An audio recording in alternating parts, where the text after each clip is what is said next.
Xin chào các bạn đã quay trở lại với kênh Cô Ba Bình Dương. Lần trước mình đã chia sẻ cùng các bạn món nem nướng và nhận được rất nhiều phản hồi tích cực cùng sự yêu quý của các bạn.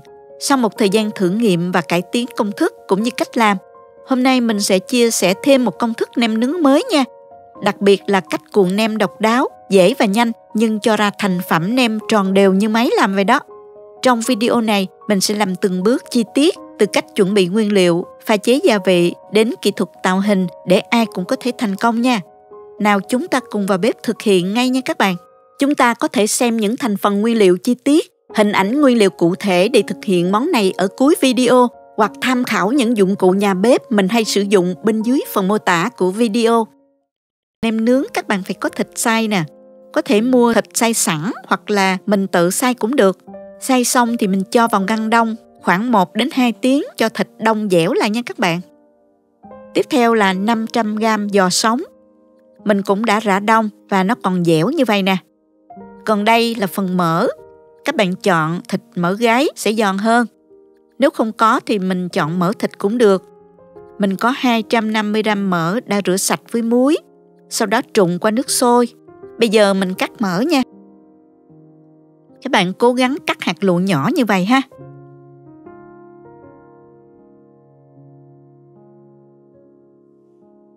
Cắt xong thì mình cho vào mỡ 70g đường. Nếu bạn không có cân thì đông 3 muỗng canh hơi vung một chút là được. Trộn đều cho mỡ thấm vào đường rồi đem đi phơi nắng.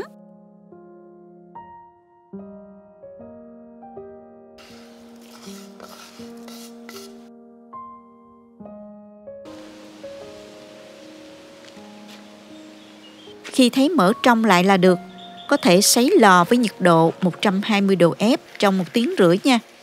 Đây là mỡ mình đã phơi nắng xong rồi nè, mỡ trong là như vậy nè các bạn. Phần mỡ này giúp nem giòn, nếu không có mỡ này thì nem sẽ kém ngon nha các bạn. Tiếp theo mình cắt hành tím và tỏi cho vào cối. Gồm có 70g hành tím và 50g tỏi. Mình xay nhuyễn ha.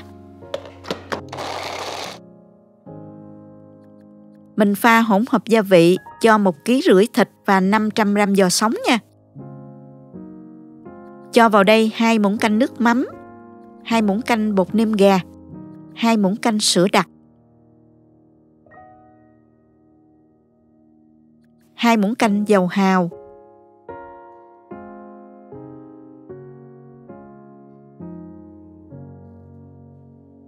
1 muỗng cà phê màu dầu điều,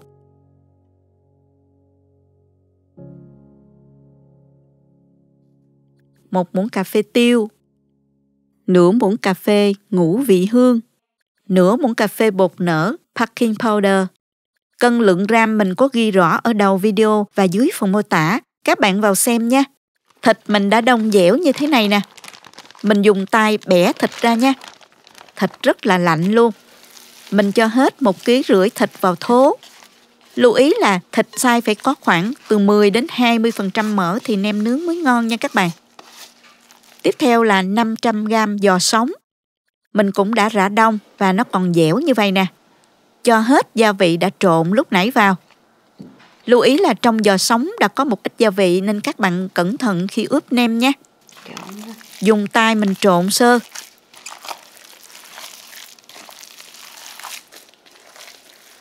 Sau đó mình cho bột năng hoặc là bột bắp vào từ từ rồi tiếp tục trộn. Mình cho 3 muỗng canh nha các bạn.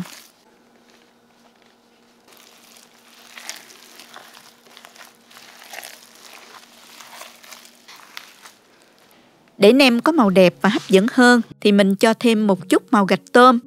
Bạn có thể thay thế bằng bột đều hoặc là màu dầu điều cũng được. Vì lượng nem hơi nhiều nên mình cho vào máy trộn bột để trộn cho đều hơn nha. Cho hành tím và tỏi xay nhuyễn lúc nãy vào. Chừa lại một ít để làm nước chấm nha các bạn. Mình cho hết vào máy và dùng cây quết dẹp này để trộn nè.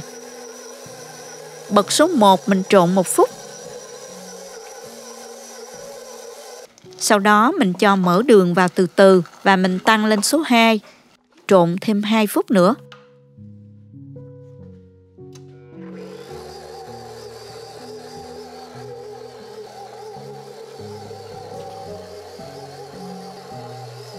Khi thấy hỗn hợp gần đều thì mình tăng lên số 3, trộn thêm 2 đến 3 phút nữa là được. Thịt được giữ lạnh nên rất là dẻo luôn. Mình cho ra thố, tạo hình và nướng.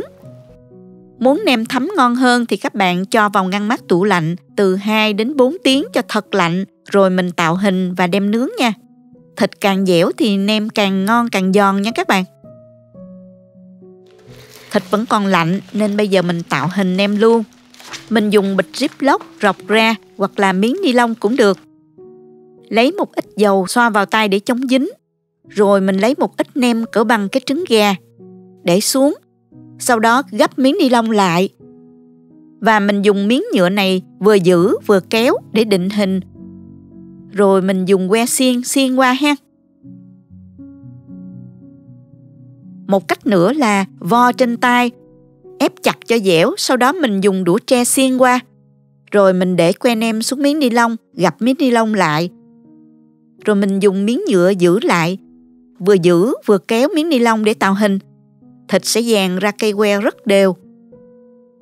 Làm cách nào cũng được hết. Làm quen tay thì rất là nhanh luôn đó các bạn.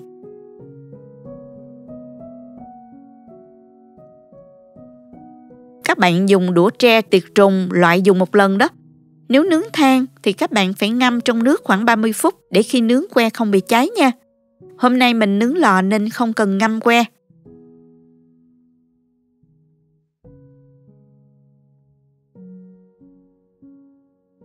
Que nem tròn đều rất đẹp ha. Mình xếp ra khay nướng luôn.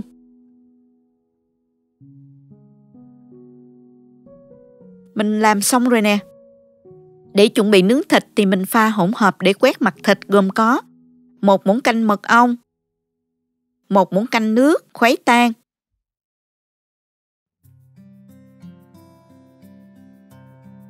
nửa muỗng canh dầu hào. Cuối cùng là 1 muỗng canh màu dầu điều. Bạn có thể thêm một chút xíu màu gạch tôm nữa cũng được ha. Khuấy đều lên.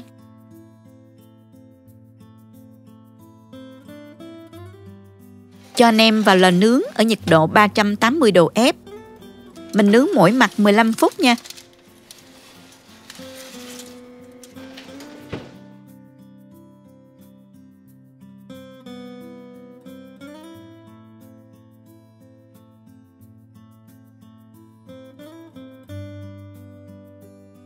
Sau đó dùng hỗn hợp đã pha lúc nãy để quét mặt thịt.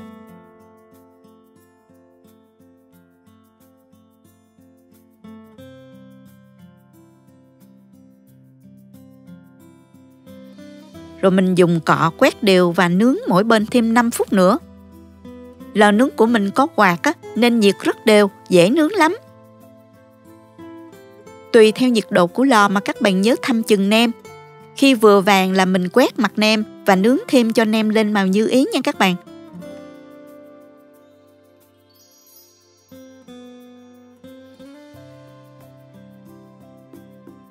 Bây giờ mình pha nước chấm nem nướng luôn nè.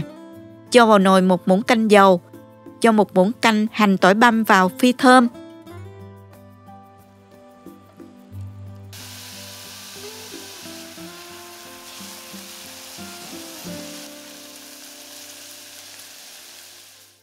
Kế đến mình cho thịt băm vào xào.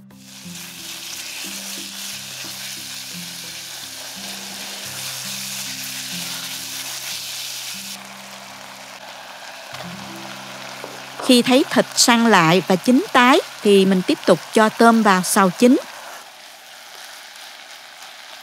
Mình thiếu gan heo nha các bạn, có thêm gan heo nữa thì càng ngon. Thêm vào 1/3 muỗng cà phê tiêu.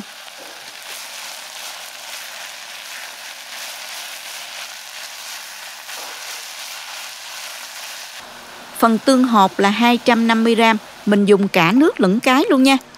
Tương này là tương của Trolimax đó các bạn, mình thấy vừa ăn lắm, màu nó cũng đẹp nữa.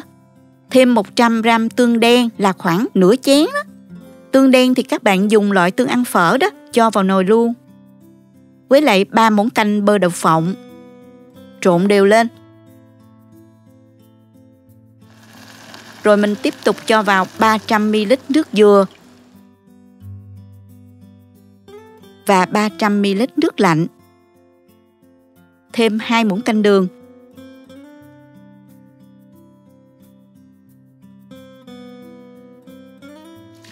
hỗn hợp sôi và thịt chín kỹ rồi, mình tắt bếp và cho vào cối xay nhuyễn.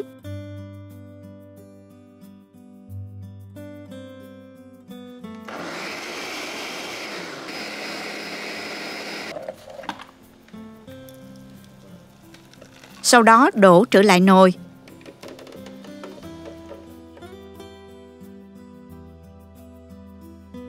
Hòa tan nửa muỗng canh bột bắp với nước.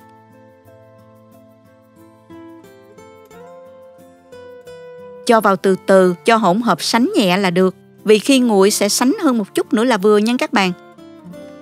Lúc này các bạn có thể nếm và điều chỉnh theo khẩu vị ha. Nước chấm tương phải có vị thơm ngọt của thịt, của tôm, béo của bơ đậu phộng và rất thơm mùi tương đặc trưng. Màu nâu sáng không quá đen, vị mặn vừa, hơi ngọt nhẹ, có thể chấm nhiều mà không bị mặn. Bây giờ nem đã nướng xong rồi này các bạn.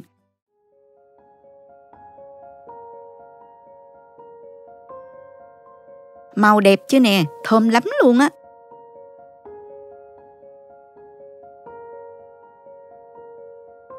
Mình trình bày ra đĩa, rút cây xiên nem ra, chuẩn bị thêm bánh tráng và rau sống. Cho nước chấm ra chén.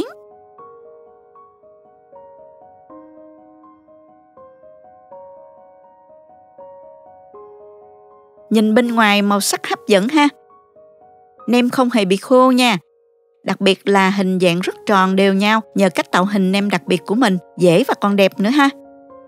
Mình cắt ra cho các bạn xem bên trong nè. Bên trong nem dẻ chắc, những hạt mỡ trong veo giúp nem không hề bị khô và còn giòn nữa. Nem rất thơm, hơi giòn, vị vừa vặn.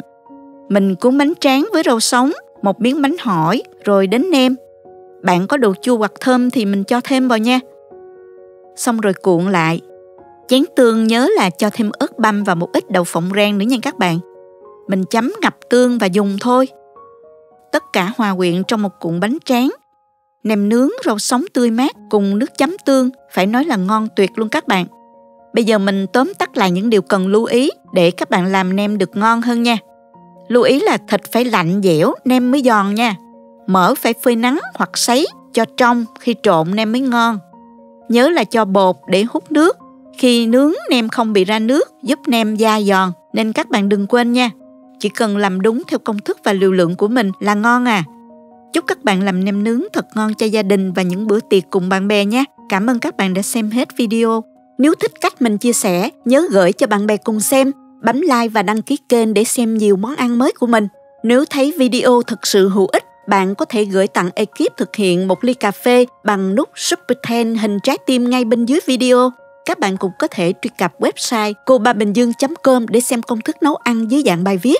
Chào tạm biệt và hẹn gặp lại các bạn trong video kỳ tới nha!